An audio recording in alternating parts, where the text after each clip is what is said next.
Hola, ¿cómo están? Continuamos entonces con nuestras clases asincrónicas, ¿sí? Ahora vamos a abordar la unidad 5, también dentro del proceso contable, ¿sí? Pero la etapa de clasificación. Unidad 5, llamada las cuentas, donde acá vemos el contenido de toda la unidad, ¿sí? De manera detallada. Y comenzamos entonces el abordaje. Vamos a analizar este cuadro, ¿sí? Este cuadro, obviamente que surge de la bibliografía, de la doctrina, ¿sí? Y acá está analizado desde este punto de vista. Decimos que los hechos económicos, revelados, clasificados, valuados y registrados, ¿sí? Clasificados en cuanto a la etapa donde estamos ubicados, ¿sí? Cuya herramienta es la cuenta. Acá pueden ver cómo está ubicada la etapa de evaluación en tercer lugar, ¿sí? En relación a lo que comenté hoy en la unidad 4, ¿sí? Respecto a si era una etapa más o no. Bueno, hay autores que la consideran como una etapa más en tercer lugar. Entonces decimos que estos hechos clasificados, así como lo vimos en el esquema de proceso contable, se llevan a cabo mediante la herramienta cuenta. Vemos entonces a la derecha y a la izquierda dos maneras diferentes, dos puntos de vista, dos enfoques diferentes para clasificar a las cuentas.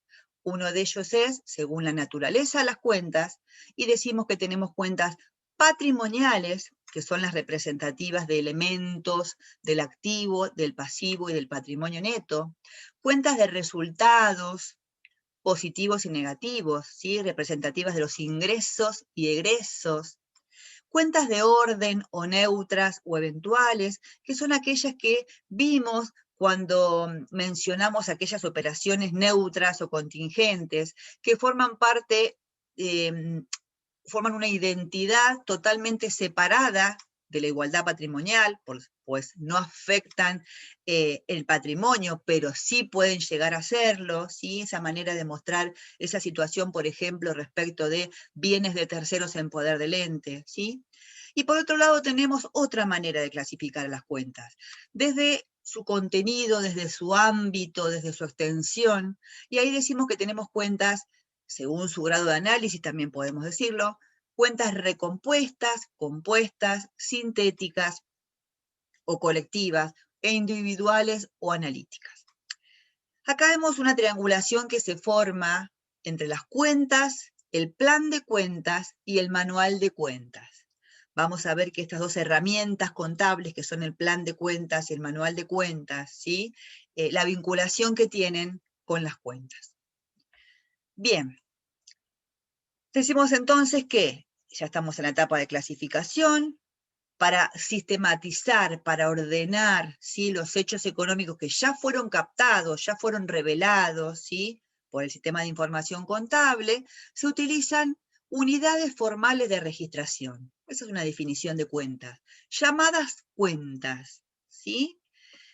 Entonces decimos que la cuenta es una herramienta contable que se usa para anotar, registrar más específicamente, aumentos y disminuciones de una partida, de un elemento del activo, del pasivo y del patrimonio neto en forma analítica, ¿sí? O sea, abierta, detallada e individualizada. Entonces decimos que la cuenta almacena información de igual naturaleza, ¿sí? Dentro del proceso contable, a través de, justamente, de lo que decíamos la otra vez, del lenguaje contable, ¿sí? Mediante una terminología, digamos, técnica, específica y uniforme. Entonces decimos que las cuentas responderán a cada uno de los elementos de la igualdad patrimonial contable, salvo que se trate de estas cuentas neutras, ¿sí? Que no forman parte de la igualdad patrimonial, porque justamente se tratan de estas operaciones neutras que reflejan situaciones contingentes. Vamos a ver rápidamente, esto es muy simple, los elementos que integran una cuenta, tiene una forma, un diseño, un formato, ¿sí? El título de la cuenta, es el nombre que se le va a dar, y los datos cualitativos y cuantitativos que puede contener la cuenta, ¿sí? Respecto al diseño gráfico, su forma más simple, más más básica, más rudimentaria, si quieren decirle, de graficar una cuenta es mediante una letra T, ¿sí? Donde de un lado se van a anotar los aumentos y del otro las disminuciones. No quiere decir que del lado izquierdo van a ser los aumentos y del derecho las disminuciones, no es una regla esa, ¿sí? Pero de un lado los aumentos y de otro las disminuciones. Acá estamos ya anticipándonos o comenzando con este lenguaje contable, diciendo que es de uso generalizado, ¿sí? Por convencionalismo, se llama al lado izquierdo debe y al lado derecho haber. Este es otro diseño gráfico, obviamente, que va a contener mucha más información cualitativa y cuantitativa respecto de una cuenta que el diseño de una T, ¿sí? Acá tenemos la fecha donde esa cuenta tuvo un movimiento, cuál es la documentación respaldatoria que captó ese hecho y que revela esta variación patrimonial que se va a notar con cuentas, ¿sí? Los movimientos que esa cuenta tiene en el debe o en el haber, o sea, aumentos o disminuciones, y el saldo que arroja, ¿sí? Este saldo va a tener que ver con la diferencia entre los movimientos entre el debe y el haber. Otro diseño podría ser abrir la columna de saldo en saldo deudor y acreedor. Ya estamos entonces entrando en la terminología específica de la contabilidad, en el lenguaje contable. Bien, con respecto al título, bueno, lo recomendable es que el título guarde relación con el elemento que quiere mostrar, que sea claro, que no sea ambiguo, o sea, que sea unívoco significa que no preste a confusiones, que se identifique con el objeto o el elemento que yo quiero identificar. Eso respecto del título. Respecto a los datos cualitativos de la cuenta, se está refiriendo al nombre que le damos, a la fecha en la cual esa cuenta tuvo movimiento y a la referencia o documentación, ¿sí? Que tiene que ver con qué documentación reveló el aumento o la disminución de esta cuenta, ¿sí? El número de operación también podría ser. Y obviamente, por ahora solamente vamos a decir esto, después vamos a decir algo más, respecto a los datos cuantitativos, ¿sí? Ya sabemos que nosotros en contabilidad, por el principio de contabilidad de moneda de cuenta, la valorización de ese movimiento en esa cuenta va a ser mediante la moneda de curso legal. Vamos a ver un poquito las clasificaciones, pero ya igual algo dijimos en el cuadro de inicio, ¿sí? Que tiene que ver entonces con que podemos clasificar a las cuentas según, en función de diferentes enfoques, por ejemplo, su naturaleza, ya dijimos, su ámbito, contenido o extensión, y la característica o comportamiento de su saldo. Así dijimos entonces, según su naturaleza, hablamos de las cuentas de activo y sus regularizadoras. Por ahora no vamos a profundizar qué son estas cuentas regularizadoras, pero tengan en cuenta que son cuentas que dependen de una cuenta de activo, que su existencia depende de que la cuenta de activo tenga saldo, ¿sí? De lo contrario, no tendría razón de su existencia. Solamente diremos eso. Cuentas de pasivo, y también existen regularizadoras de pasivo, ¿sí? Y cuentas de patrimonio neto. ¿Por qué también se las llama, según el comportamiento de su saldo, se las llama residuales? Porque al final del ejercicio arrojan un residuo, un saldo, de haber arrojado un saldo, trasladan ese saldo al ejercicio siguiente. En cambio, las cuentas de resultados las llamamos acumulativas, porque acumulan movimientos en un solo lado, o en el derecho o en el izquierdo, salvo alguna corrección o algún ajuste. Y son las representativas, dijimos en el cuadro de hoy, de los ingresos y egresos, es decir, de los resultados negativos y positivos. Pero al cierre del ejercicio, el saldo que arrojan no se traslada al ejercicio siguiente, sino que el saldo que arrojan, digamos, tanto las de resultado positivo como las de resultado negativo, el neto entre ambos pasa a formar parte del patrimonio neto, y es este segundo componente del patrimonio neto que llamábamos hasta ahora, resultados acumulados. Después están estas de orden neutras o informativas o eventuales, que ya hablamos, deudora o acreedora, que tienen que ver con esta identidad separada de la igualdad patrimonial, para reflejar bienes de terceros, para reflejar contingencias. Y después hay otro tipo de cuentas que la usan por ahí en general entes de mediano o gran envergadura, donde tienen función estadística, ¿sí? O funciones de control, ¿sí? Por ejemplo, tener una cuenta compras contado, compras a crédito, o compras al proveedor X, ¿sí? Pero al cierre del ejercicio, estas cuentas, su saldo es nulo, ¿sí? Tienen que ver, digamos, con información que sirve para utilizar durante el ejercicio. Según era la clasificación del lado de la derecha, según su ámbito, según la totalidad de los elementos que involucran, según su contenido o extensión, hablábamos de cuentas recompuestas, dijimos compuestas, sintéticas, analíticas, entendiendo por recompuestas aquellos elementos de la igualdad patrimonial, ¿sí? Que, como dice, representan la máxima condensación de valores homogéneos, es decir, al activo, pasivo y patrimonio neto. Son las de menor grado de análisis, ¿sí? No se usan para registrar, sino que se usan en la última etapa del proceso contable, en la etapa de exposición. Siguiendo en grado de análisis tenemos las compuestas, que son las que representan grupos homogéneos de elementos patrimoniales, también llamadas compuestas o rubros, en que se dividen estos elementos patrimoniales. Y también se usan en la etapa de registración, de exposición, perdón, no en la etapa de registración. Después tenemos las cuentas colectivas o sintéticas, que estas sí representan un grupo homogéneo de cuentas individuales, ¿sí? Y de ellas sí se usan para registrar.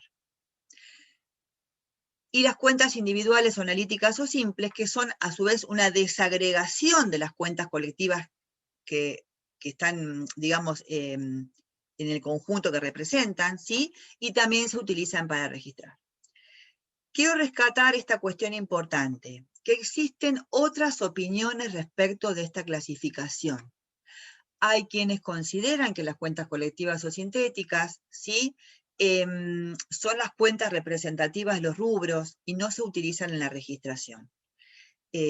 Otra postura doctrinaria y bibliográfica, sí las considera como cuentas que se utilizan en la etapa de registración. La otra forma de clasificarlos es según cómo se comporta el saldo, que eso no estaba en la imagen inicial, y estaba puesto, sí, debajo de las patrimoniales y las de resultados, y hablaba de cuentas acumulativas y residuales.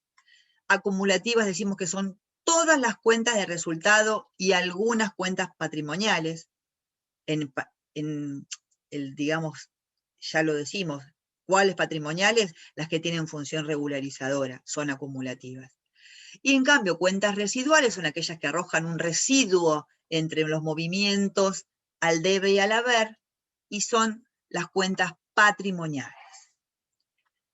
Bien, pasemos ahora a la relación entre las cuentas y la igualdad patrimonial contable.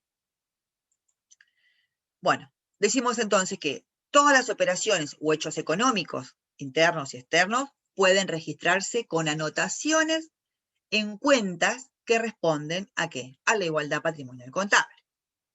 Ahora bien, con el sistema de igualdades, o sea, las igualdades de todas las variaciones patrimoniales que se suceden desde el inicio de la vida del ente hasta el final de la vida de ese ente, ¿sí? Esta digamos, cronología de igualdades patrimoniales, ¿sí? Pero expresadas en positivo. De esa manera se fundamenta el uso de las cuentas. Entonces pensamos siempre, como desde el primer tema que llega, cuando llegamos a los recursos y las obligaciones, y ese equilibrio contable donde todos los recursos económicos son financiados por alguien, por terceros o por los propietarios, o por los resultados de las operaciones, y que ese equilibrio se cumple en todo momento, ¿sí? Porque todos los recursos son financiados por alguien, ¿sí? Y ahí ya cambiamos la denominación y empezamos a hablar y definimos al activo y al pasivo y al patrimonio neto. Entonces, pensando siempre en el lado izquierdo el activo y en el lado derecho el activo, y pensando en ese gráfico tan simple de una letra T, donde convencionalmente dijimos que al lado izquierdo lo llamábamos debe y al lado derecho lo llamábamos haber, vamos a comenzar a ver cómo hacemos para expresar estas anotaciones en cuentas expresadas en positivo. ¿De qué manera fundamentamos esto? Entonces, ya sabemos que cada variación patrimonial, de hecho la estuvimos viendo, las cualitativas y las cuantitativas, al menos en cada una de ellas, hay movimientos o anotaciones en dos cuentas, en dos partidas, ¿sí? Ya sea activos por activos, pasivos por pasivos, o activos y pasivos en igual magnitud, o resultado y activo, cualquier combinación de las que estuvimos analizando, ¿sí? De esta manera, entonces, se cumple, se mantiene la igualdad patrimonial contable. Esto se conoce como método de registración por partida doble. Hay quienes también lo llaman balanceante. No vamos a profundizar acá la historia de este método y otras cuestiones más, porque estamos en la etapa de clasificación justamente, entonces continuamos con ello. Entonces, cada uno de los elementos patrimoniales, activo, pasivo, patrimonio neto, puede sufrir aumentos o disminuciones. Ya lo habíamos definido cuando dijimos cuando hablamos de cuenta. Corresponde anotar, registrar, captar esa situación de manera aislada, o sea, no netear, tratar aisladamente los aumentos de las disminuciones. Y entonces acá pasamos a esta filmina que es la que tenemos que, digamos, comprender, ¿sí? Para luego poder transferir en las situaciones que se nos presenten, en los ejercicios prácticos y en cualquier situación que queramos pensar qué pasa con la variación patrimonial. Teniendo en cuenta este debe a la izquierda, este haber a la derecha, teniendo en cuenta que el lado natural del activo es la izquierda y el lado natural del pasivo y el patrimonio neto es la derecha. Como dijimos que fundamentamos el uso de las cuentas, pero expresados en positivo, en contabilidad no anotamos una disminución entre paréntesis o con un signo menos adelante, ¿sí? Entonces, de esta manera decimos que los aumentos de activo se anotan a la izquierda, porque el lado natural del activo es la izquierda, pero si tenemos que anotar una disminución de un activo, no lo anotamos restando en la izquierda, lo anotamos directamente en el lado derecho llamado haber. Lo mismo con el pasivo y el patrimonio neto. Los aumentos de pasivo y patrimonio neto los anotamos en el haber porque es el lado natural del pasivo y el patrimonio neto. Si tenemos que aumentar una disminución de pasivo y patrimonio neto, la anotamos en el debe. Esta es la mecánica de registración, la relación que estamos estableciendo entre el uso de las cuentas y la etapa que sigue, que es la registración. Acá tenemos un glosario contable para que, obviamente, es un lenguaje nuevo que muchos seguramente desconocen totalmente, pero el cual deben habituarse y deben comprender y deben comenzar a hablar en contabilidad en estos términos. ¿Sí? Ya lo habíamos hablado esto, lo habíamos dicho, perdón, en una filmina donde decíamos que este lenguaje es como aprender un idioma. ¿Sí?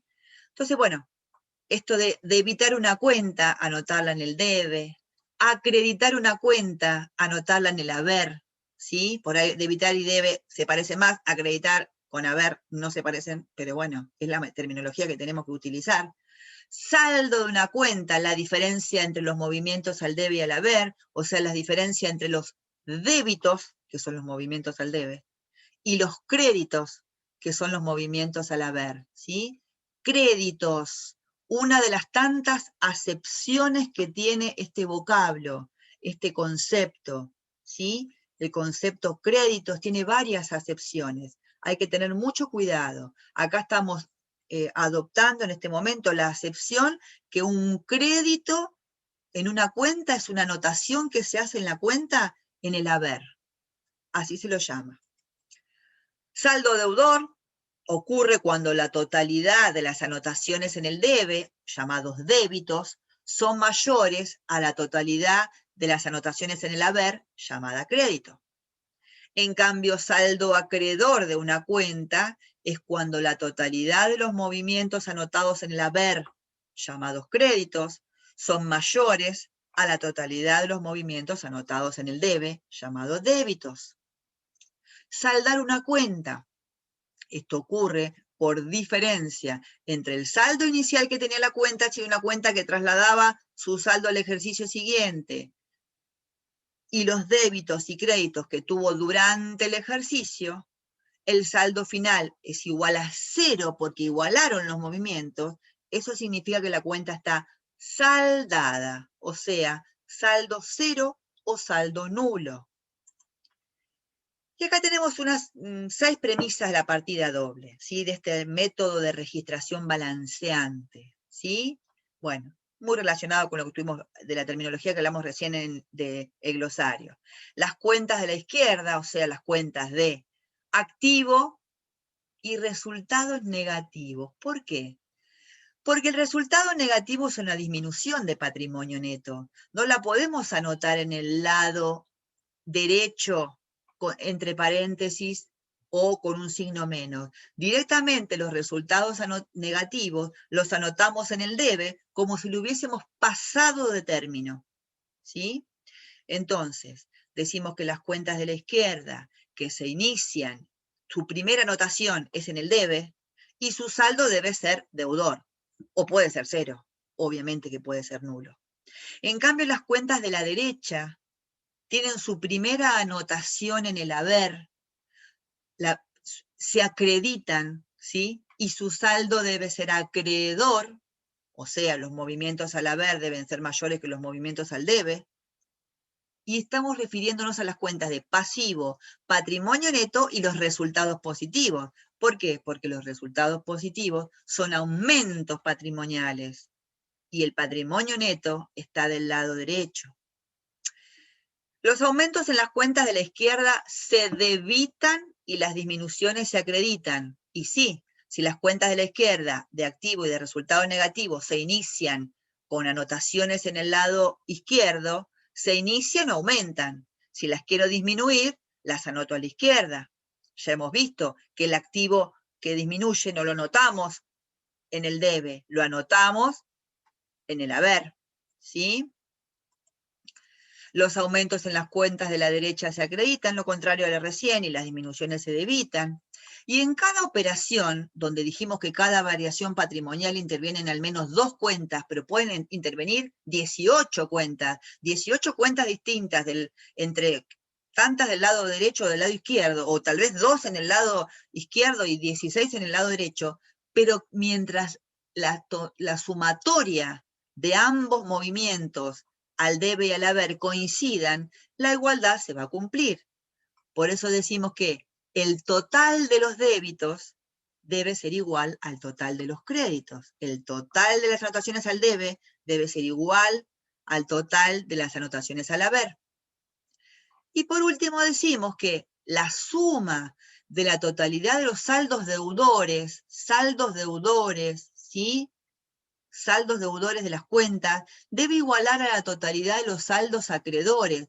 No necesariamente tiene que ser la misma cantidad de cuentas, tal vez es una cuenta sola con saldo deudor y hay 25 con saldo acreedor, pero la totalidad debe igualar, porque si no de esta manera no se estaría cumpliendo la partida doble.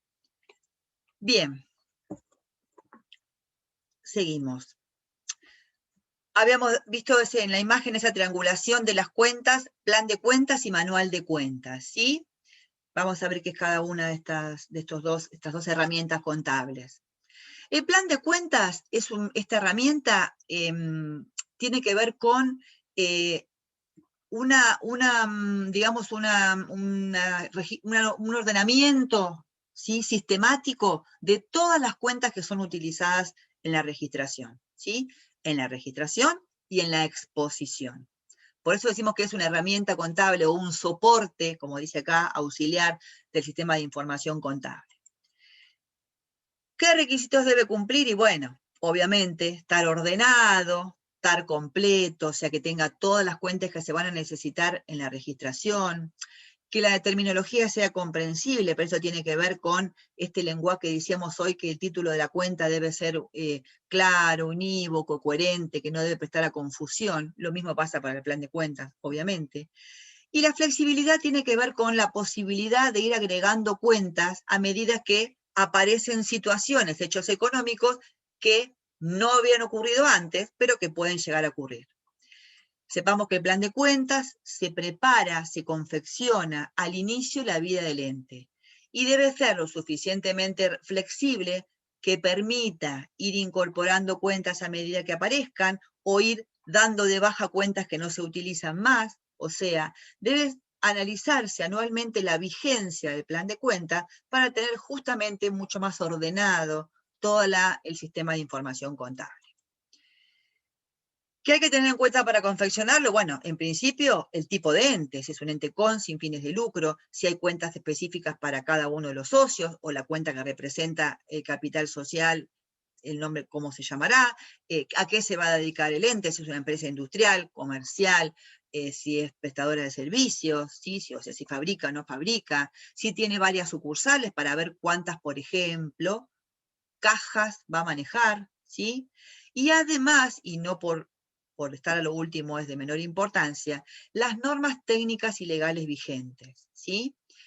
Entonces, de toda esta cuestión, de todos estos elementos a tener en cuenta, va a depender la cantidad, ¿sí? La variedad de las cuentas que se van a utilizar.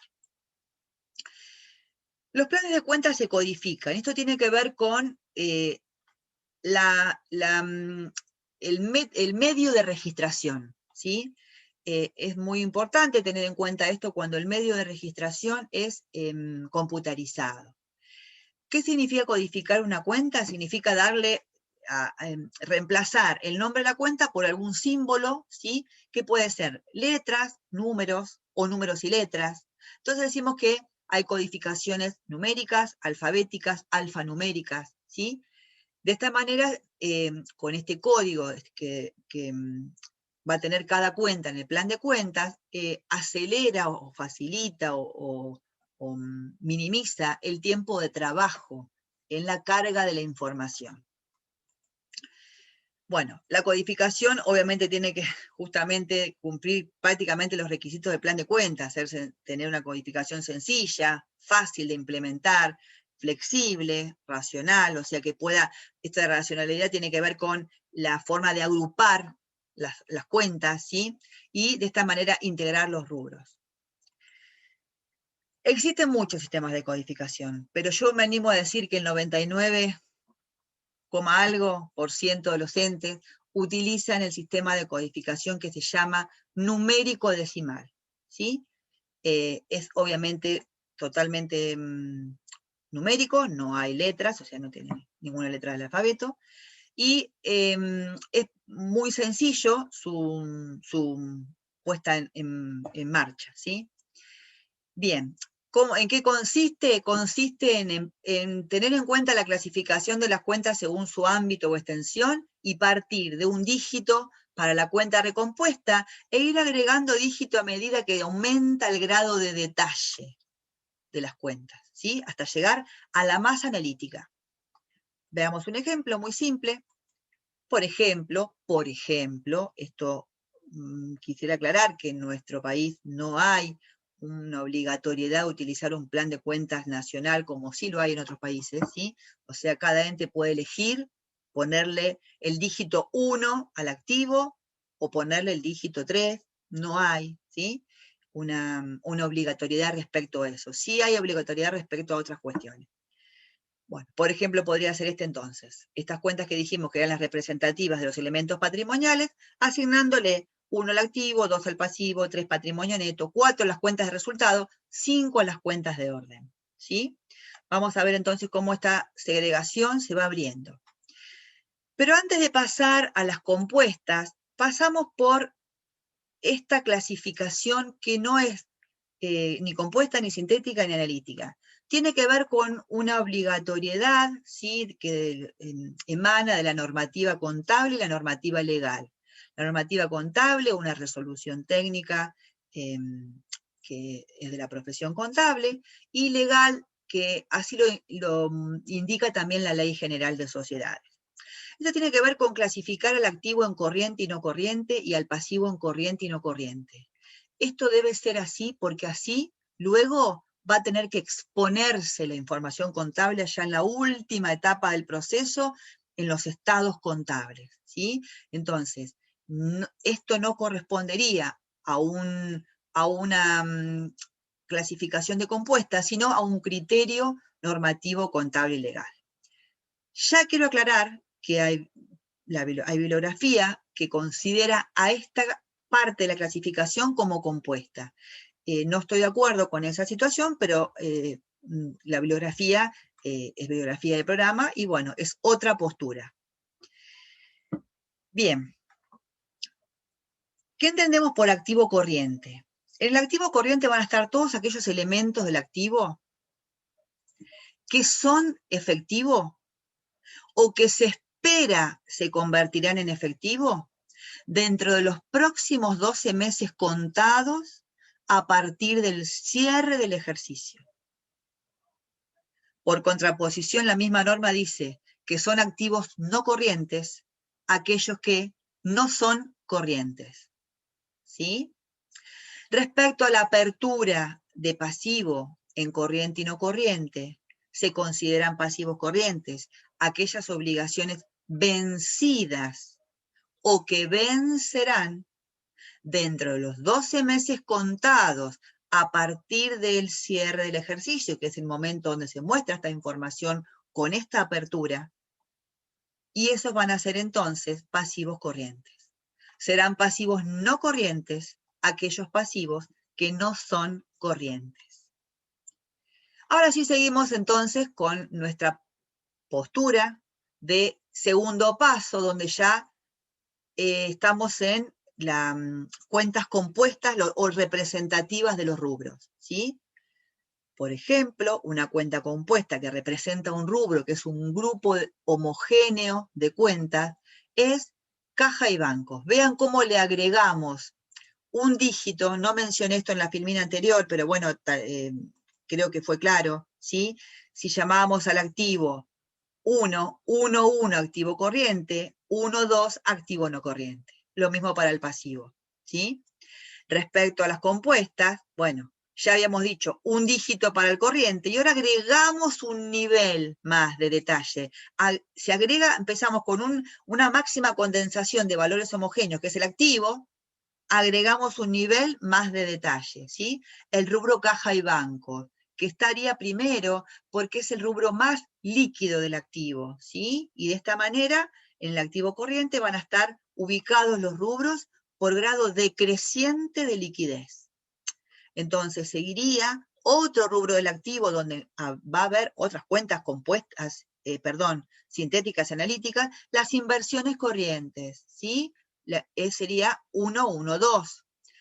Siguiendo con el grado de liquidez 1, 1, 3 los créditos, 1, 1, 4 los bienes de cambio, ¿sí?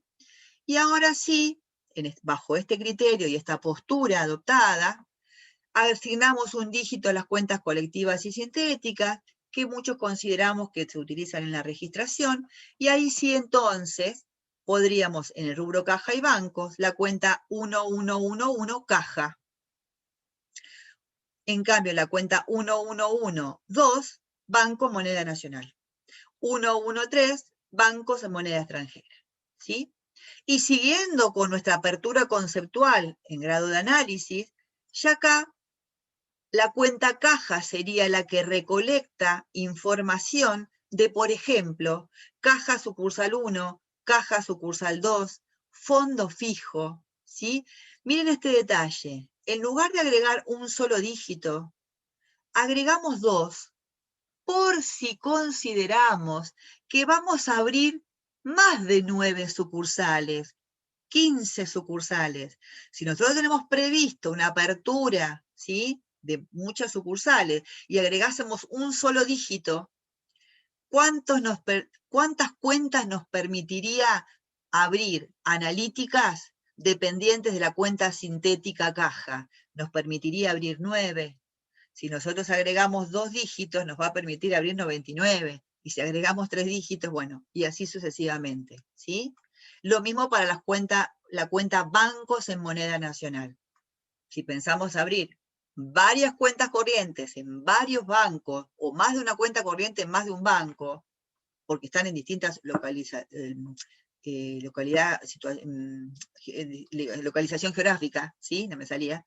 Entonces también ahí tendríamos que tener justamente, como está indicado acá, más de un dígito. Con 2 dígitos tenemos más apertura conceptual. Bien, entonces esto lo indica, sería un cuarto paso, pero ¿qué puede pasar? Puede existir aún más grados de análisis. Puedo seguir abriendo y abriendo, pero lo importante es tener previsto que según el objeto, la naturaleza jurídica, la dimensión geográfica, las normas contables y las normas legales, el plan de cuentas creado y que sea lo suficientemente flexible para poder ir incorporando, ¿sí? O dando de baja cuentas que no se utilizaron durante el ejercicio económico. Bien, y la otra herramienta que estaba en el triángulo cuentas, plan de cuentas y manual de cuentas es justamente el manual de cuentas. ¿Qué es el manual de cuentas? En términos muy caseros es como el prospecto de la cuenta, ¿sí? ¿Vieron el prospecto que viene en los medicamentos? Bueno, cuenta información sobre cada cuenta. ¿Qué indica? El nombre de la cuenta, qué significa, qué naturaleza es esa cuenta, los motivos por los cuales puede aumentar, con la variedad de motivos que pueden ser, razones por las que puede aumentar, los motivos por los cuales puede disminuir, es decir, los motivos de sus débitos y de sus créditos. ¿Qué significa el saldo que arroja? Importante, ¿qué comprobantes son fuente de esos movimientos al debe y al haber? O sea, ¿qué comprobantes intervinieron para que la cuenta caja aumente y un recibo duplicado? Porque el recibo es la documentación que respalda un cobro en efectivo, por citar un ejemplo, ¿sí? Y cualquier otra información que sirva para comprender el funcionamiento del sistema de información contable del ente. Tengan en cuenta que muchas de las personas que están en el ente obviamente desconocen de la contabilidad y este manual de cuentas les ayudaría a comprender qué significa esa cuenta. Bien. Muy poquito sobre este punto, que es un punto que está en la unidad, por eso lo tocamos. ¿Por qué digo muy poquito? Porque nosotros en Contabilidad 1 no vamos a profundizar para nada el estudio de cuestiones que tengan que ver con diferente unidad de medida, ¿sí? Y con criterios de medición o criterios de evaluación. Esto ya lo está mencionado en el material cuando hablamos de la determinación de resultado por diferencia patrimonial, que algo habíamos dicho, igual unidad de medida, igual criterio de medición. Bueno, simplemente para mencionar lo mínimo, que igual de todas maneras hay algo que les voy a recomendar buscar en la bibliografía, vamos a ver algo de esto, ¿sí?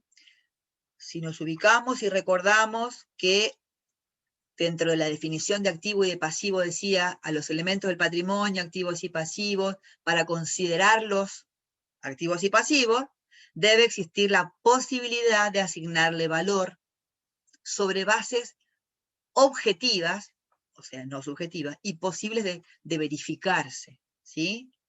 Susceptibles de verificación por un tercero.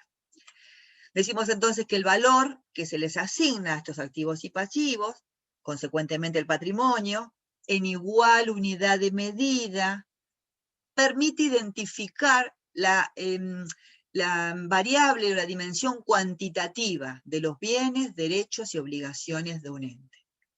Hemos coincidido que de acuerdo al principio de contabilidad de moneda de cuenta, esta unidad de medida es la moneda de curso legal. Ahora bien, si esta unidad de medida, que es la moneda de curso legal, es estable en la economía, ¿sí? No pierde ni aumenta valor, las mediciones que hagamos durante todo el ejercicio van a ser homogéneas. El problema está cuando la moneda pierde poder adquisitivo, pierde poder de compra. Y en ese caso no podríamos, o no serían comparables, o tampoco podrían acumularse movimientos de esos elementos patrimoniales en distintos momentos porque tienen distinto poder de compra. Por supuesto que esto es lo que sucede en nuestro país.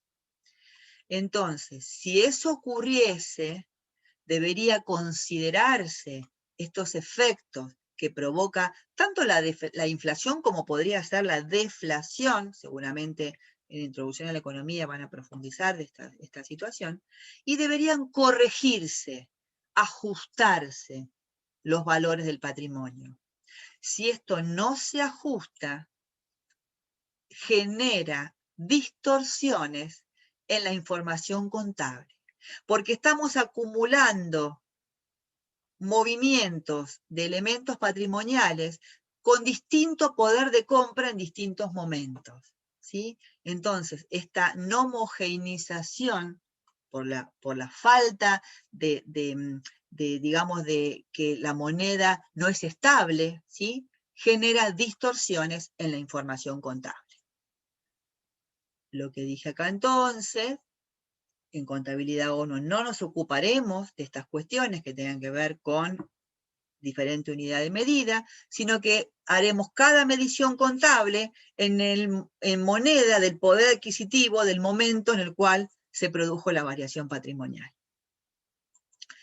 Respecto a los criterios de medición, decimos que hay diferentes momentos en que se realizan valuaciones del patrimonio, ¿sí? El momento de la constitución o creación del ente, el momento en que se incorporan los elementos patrimoniales, que puede ser por compra, por aporte de los propietarios, por donaciones recibidas, la medición al cierre de cada ejercicio económico y el momento de la disolución y liquidación de un ente, ¿sí? Acá ocurre lo mismo. Respecto a los criterios de medición, este tema de evaluación o medición no es considerado en nuestra asignatura, salvo para asignar valor al reconocimiento de los hechos y operaciones. Es importante que sepan toda esta variedad, o esta gama, como dice acá, de clases de valores. Y estaría interesante que ustedes, simplemente en la bibliografía, uno de los autores explica cada uno de ellos. No vamos a profundizar acá porque se está haciendo muy largo y ustedes después así ya tienen el material necesario para esta unidad. Pero bueno, miren cuántas clases de valores hay, ¿sí? Nosotros nos vamos a ocupar, vamos a profundizar después en otra clase, al costo como medición primaria, y sí nos vamos a ocupar de algo que tiene que ver con lo que se llama valor recuperable, ¿sí? Que acá estamos mencionándolo. Esto que le decimos valor límite, simplemente esta cuestión, ¿sí? Llegada a la etapa de exposición, es importante reconocer en los activos y en los pasivos, compararlos con su valor recuperable para los activos o con el costo de cancelar un pasivo, ¿sí? Simplemente por esta cuestión, porque ningún activo debe quedar medido por encima del valor que se espera recuperar de él, ¿sí? Y los pasivos, ¿sí? No pueden quedar medidos por debajo de la cantidad de activos que se necesitan para sacarse de encima esa obligación, ¿sí?